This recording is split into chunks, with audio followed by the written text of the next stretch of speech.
તો ચાલો મિત્રો, આજે આપણે એક બાળકને મળવાનું છે જે 14 વર્ષથી બીમાર છે. તો ચાલો મળીએ આપણી બાળકને. હાડ સુકાણા પાડોશીના બાળના મુઠ્ઠી ચણા નાખતો જાને રે, જો તને કાંઈ મળ્યું હોય તો થોડું આપતો જાને રે, થોડું આપતો જાને રે. તો મિત્રો, જે આ બાળક છે ને અત્યારે 14 વર્ષનું છે.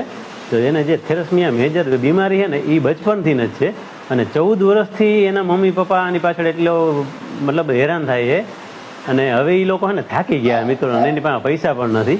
તો હવે અત્યારે છે ને એને પૈસાની ખાસ જરૂર છે મિત્રો.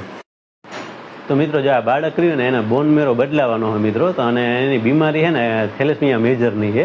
અને એને દર 15 દિવસે બ્લડ બદલાવે છે. તો એનો પણ ઝાઝો ખર્ચો થાય છે. અને જે આ પ્રેમ કટારિયા રહ્યો ને એ એના મમ્મી પપ્પાની પરિસ્થિતિ થોડીક નબળી છે કે એ આટલો પૈસો ભેગો ન કરી શકે. તો મિત્રો, આપણે બંને એટલું છે ને આ પ્રેમ કટારિયાને છે ને મદદ કરવાની છે. તો મિત્રો, જે આ બાળકને છે ને દર 15 દિવસે બ્લડ બદલાવાનો આવે ને તો પછી અમુક સમય પછી એના શરીરમાં બગાડ થઈ ગયો હોય. તો અત્યારે જો બગાડ કાઢવા માટે છે ને જો આ મશીન છે, જો મિત્રો આ મશીન અત્યારે જઈને ફિટ કરેલું હોય કે જે બગાડે નીકળે. તો અત્યારે આ મશીનનો પણ ઘણો બધો ખર્ચો છે મિત્રો. તો મિત્રો, જો પ્રેમ કટારિયા છે ને એને બોન મેરો બદલાવાનો હોય તો એનું જે કંઈ ઓપરેશન થાય ને તો એમાં ઓછામાં ઓછો ખર્ચ એમ કહે કે 12 થી 15 લાખ રૂપિયાનો છે.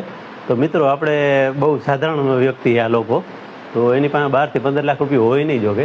તો આપણે થોડી થોડી મદદ કરીએ ને તો 12 થી 15 લાખ રૂપિયો ભેગો થઈ શકે છે. નથી થાય એવું નથી મિત્રો. જો આ પ્રેમ કટારિયા જે બીમાર વ્યક્તિ છે ને એનો આ નાનો ભાઈ છે, જે રહ્યો ને આ એનો નાનો ભાઈ છે.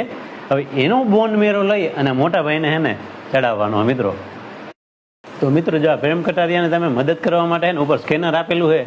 તો એમાં સ્કેનરમાં તમે તમારી રીતે યથાશક્તિ પ્રમાણે મૂકો. ફૂલની તો ફૂલની પાકડી, તમને મજા આવે એટલું તમે એને મદદ કરી શકો.